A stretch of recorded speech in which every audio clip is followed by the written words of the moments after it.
What's up, everybody? Eric Solbox out the shop today, welding up some boxes. Thought I'd take you through the process. First and foremost, cleanliness is next to godliness. And so, got our acetone here. Got the body, it's all bent up. A lot of the work has already been done in getting a set built. I don't particularly like doing the welding, but it does help when everything comes together really well. Just figuring out the order of operations with the welding and getting it just dialed in really took a long time. But I've got this down pat.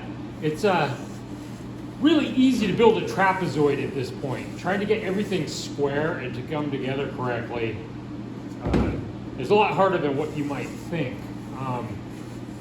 Take for instance, if one of these bends is slightly off, you're going to have an issue. And since all of that is basically done by eye, I use machinist squares sometimes to make sure that things are going into the brake just so. But some of the bends are particularly difficult to get exactly right. These two, the forward bend and the reverse bend here, and getting these to run exactly parallel, you can see that, if you're even, 10 thousandths off at one end, they're not parallel anymore. And so getting them just so can be kind of interesting. A lot of that I'm still doing by eye. You'd be amazed at just how good the human eye can be at, is that square and are they parallel? A lot of times when I clamp the beam down, the beam will show up on the line where it ought to be square, and I can see that it's just a hair off, and I'll fudge factor it a little bit. Another issue can be if the bend isn't quite as much at one end as opposed to the other. When this goes together, if it's got less of a bend here than it does here, they're not going to match up quite right. So there's a lot going on. And then you got to control the heat also. So, I'm pouring a lot of heat into this as I'm welding it, and so trying to keep things from flexing around and becoming distorted can be interesting also. I was listening to some Elton John out here, but of course I had to shut that down because, the Nazis will come after me. I think you guys can see what's going on here. Man, it's hot out today too. It's actually it's pretty early in the morning, but it's already warming up. I wear this on my arm just to keep me from getting burnt, not just by slag flying off, but you'll get sunburnt too. I've got a sweatshirt out here too, but I can't wear it. It's just too warm out here right now. So generally speaking, where I start off is I've got a couple of these small clamps that I've modified. I don't know how well in frame this is, but that's what grabs the two pieces and basically gets them to where they are on the same plane in this direction. Sorry if the fan noise is loud. I just built, actually I'll unplug that while I do this one. I just upgraded my fan and it's actually pretty loud. I'll do this one without the fan. You can still hear the fan of the welder, but anyways, as I was saying, these two clamps basically get everything riding on the same plane. This sets the gap at both ends. It's really, for years I did these just basically by eye, and if you don't set them exactly the same, you can't build a square box. And so I'm also looking at the sides here. It's actually beneficial to have the metal sitting slightly back so that there's a gap. You can get really good penetration and run a really fast weld, which you end up pouring a bit less heat actually into the box if you can weld it quickly. I want the weld to sit proud so that I can get a nice square edge. Every weld gets finished down, they all get sanded, but I also want a nice fat weld on the inside of it for strength, because if I'm going to knock down what's on the outside, you got to have something on the inside to give it the strength. So where's my welding glove?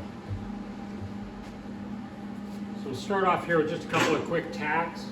I've got the distance set with the spacer, and like I said, I'm equal, or I've got the plane set here.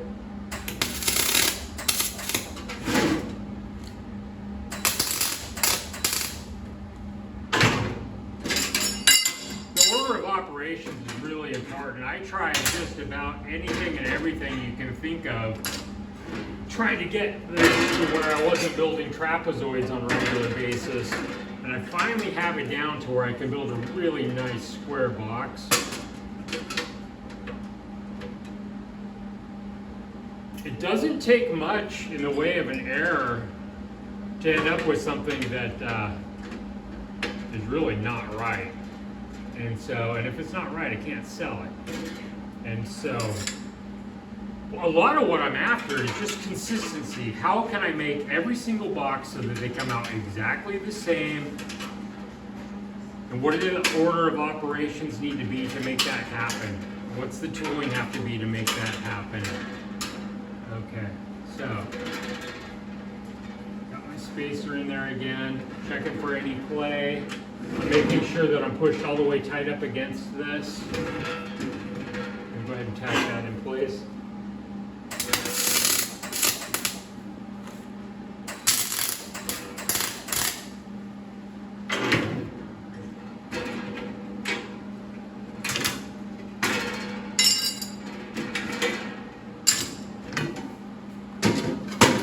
Next, I'll flip it up on end and take a look at everything and see how I'm looking down both of the sides. This corner and this corner, they should line up with the box exactly where they need to be. This one, of course, does. And generally, I'll just tack it right in the center at the bottom.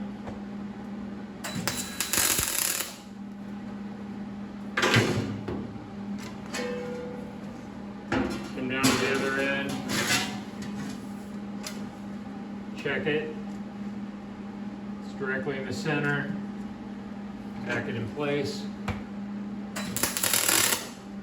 So I'll move on to doing some of these side ones. Sometimes there'll be a bit of a bow here in the metal where it's not sticking out far enough, so I've got this little shim that I can actually put inside of the box and just barely push it out. Once it's there, another tack.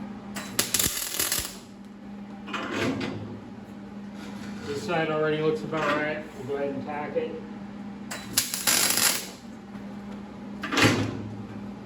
I like to do the tacking with the box actually on its end, but those are easier because the shim tends to fall.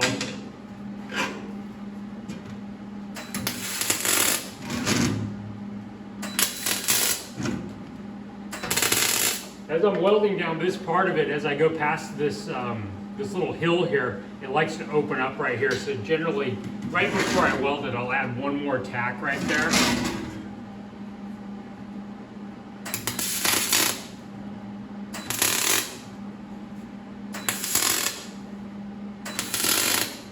The welding's really a balancing act between how much electricity, how much heat you're putting into it, how quickly you're moving along with the welder, and how fast the wire's coming out.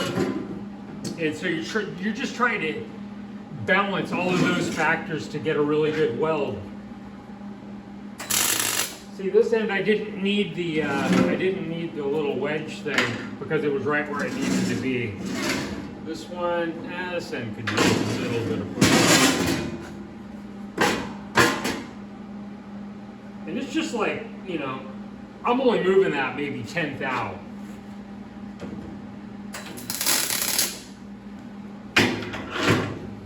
But that 10 thou makes a difference. If there's a little bit of a gap in between, you guys probably can't really see it, but this is really what I want. It's sort of a little V right here, so that when the wire goes in, it penetrates through easily and I can move along with the welder quickly. If that V's not there, you don't get as quick and easy penetration, which isn't as good of a weld. The ideal here is to get really good penetration. You're not going to get it all the way around on the inside, but you want a strong box. And you're really relying on the penetration of the weld for that, because like I said, I'm going to finish these welds so they're nice and smooth on the outside and look pro.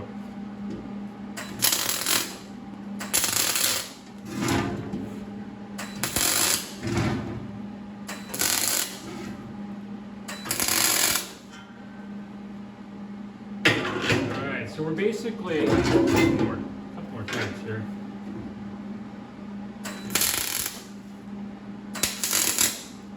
Okay, we're basically together, all tacked up. Things are basically, or they should be square at this point. We'll check out the machinist square. This corner over here is just a hair off. That's good. That's good. So I'll go ahead and put the clamp on this end first to try to force it. It's just a little bit off. And so generally I can kind of push it back to where it needs to be at this point. And it did move just a hair.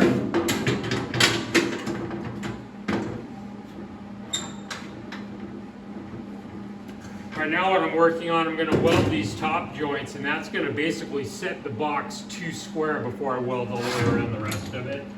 And this is where a lot of the order of operations came in.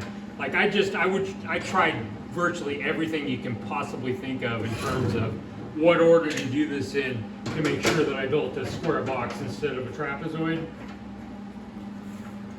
There just isn't a market for trapezoids, or at least I'm assuming. All right, nice and square. And I'm not putting a lot of pressure into these either. The problem with putting too much pressure into a clamp is that you push it in and then it wants to push back. And so basically you just want to hold it square.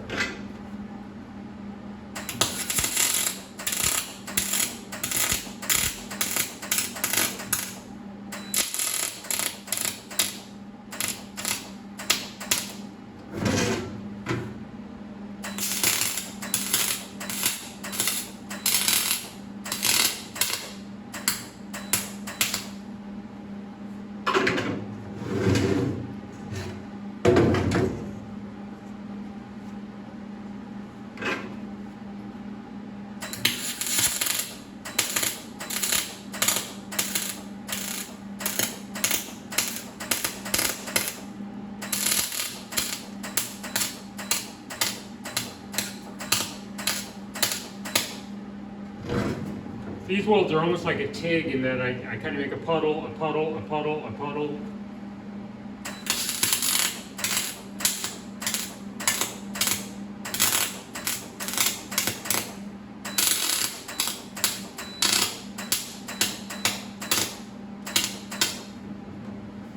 I try to bring these at the top of here, I try to bring it up a little bit proud because this is all going to get finished with the flapper disc, and so I want it to look all nice and smooth and uniform. So I'm also looking at whether it's square when I loosen the clamp, making sure I don't have something when I loosen it all of a sudden move.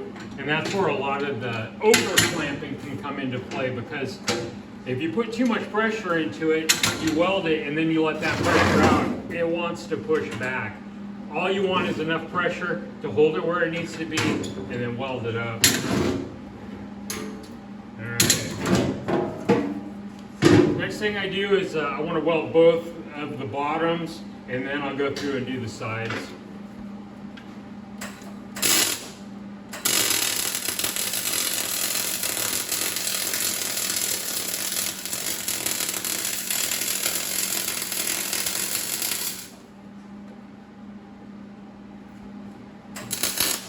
Believe it or not, when you're welding aluminum, it's all in the legs. I'm actually holding this in one, I'm holding it really stiff like this, and then I'm leaning with my legs. That's what's driving me across it.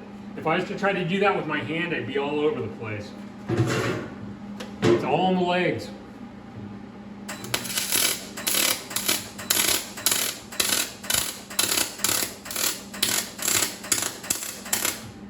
The outside beveled edge, I usually do it with the little TIGs. It's hard to weld uphill. I can do it, but it's easier to just do them with those little TIGs.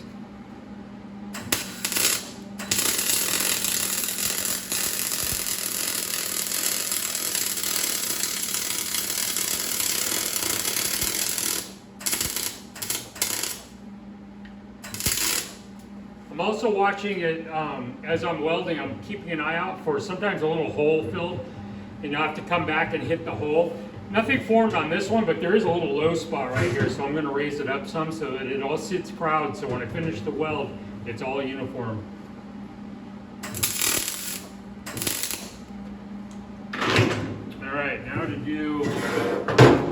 all the sides. One last beveled corner.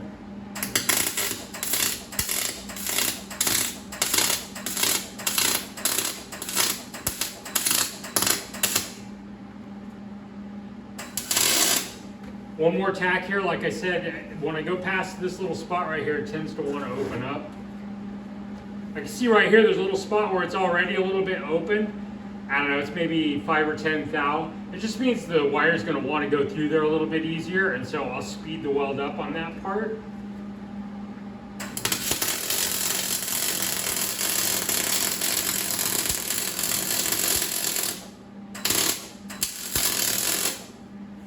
A lot of what I'm doing also, the angle of the gun is really critical. So, you know, a lot of times you'll hold it at an angle and kind of push it is what they call for when you do aluminum.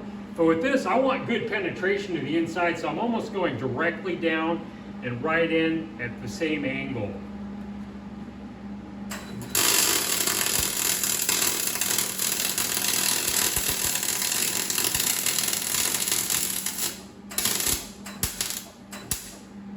I'm always striving to do the perfect weld.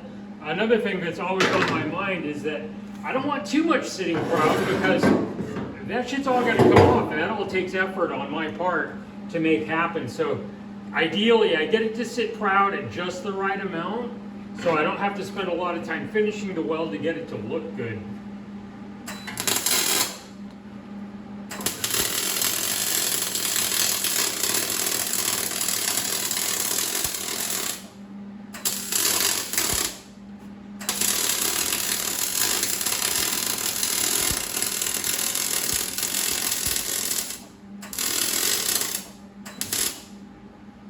I won't take you through doing the other end just because you just saw me do one and it's kind of repetitive. One last thing I'm doing is I'm looking for low spots.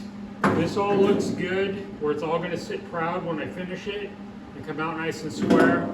The last thing I'll do is inspect this with light. And sure enough, I've got two little tiny pinholes on the beveled outside edge. You can see one of them now.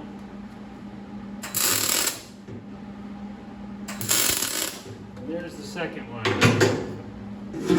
So about the last thing that I do is inspect it, and this one's done. So I don't know if you guys will be able to see the penetration of the weld on the inside, but I assure you it is there. Anyhow, Eric Solobox, hope you enjoyed watching me weld up a box.